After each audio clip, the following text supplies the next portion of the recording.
नेता श्री राहुल गांधी जी जब वहाँ के बच्चों से मिलने के लिए जाते हैं और वो बाकायदा आपको विपक्ष के नेता भी हैं, एलओपी हैं, तो उनके लिए जब आप अपनी बिगड़ी हुई जो अस्थाई से वहाँ पे बिहार में जो बिगड़ी हुई व्यवस्थाएं हैं वहाँ के स्टूडेंट्स के लिए वो ना दिखाते हुए जब हमारे नेता श्री राहुल गांधी वहाँ पहुँचते तो वहाँ पुलिस, डीएम, आला अधिकारी वहां पहुंच जाते हैं। 3 महीने के बाद जो है बिहार में चुनाव होने वाला है, लेकिन उससे ठीक पहले राहुल गांधी दलित छात्रों से मुलाकात करने के लिए बिहार के दरभंगा पहुंचते हैं। पहले एयरपोर्ट पर रोकने की कोशिशें होती हैं, फिर दरभंगा में जो है एंट्री करने के बाद उनको रोकने की कोशिशें होती हैं। तमाम चीज़ों में नाकाम हो रहे नीतीश कुमार के प्रशासन उसके बावजूद भी धक्का मुक्की होती है और उसी के खिलाफ में आज दिल्ली में इंडियन यूथ कांग्रेस की तरफ से तमाम जो है प्रोटेस्ट ऑर्गेनाइज किया गया है। और अगर पोस्टरों पर देखें तो दलितों से मिलना अगर अपराध है तो राहुल गांधी अपराधी है।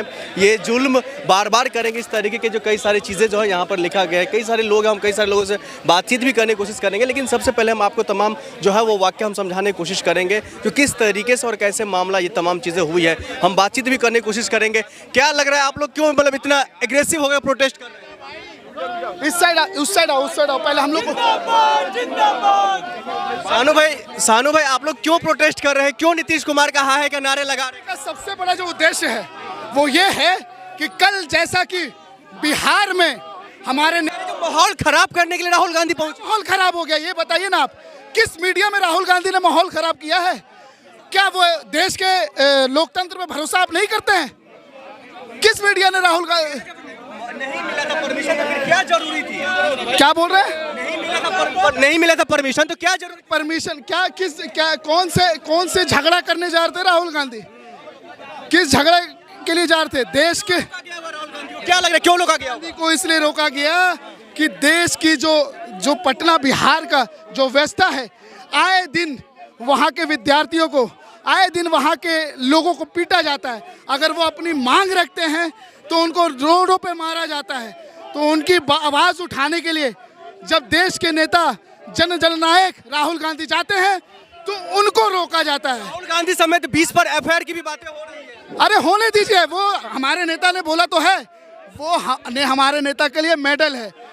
देश में जब तक ये दुर्व्यवहार होगा, हमारे नेता श्री राहुल गांधी ऐसी आवाज लोगों की उठाते रहेंगे।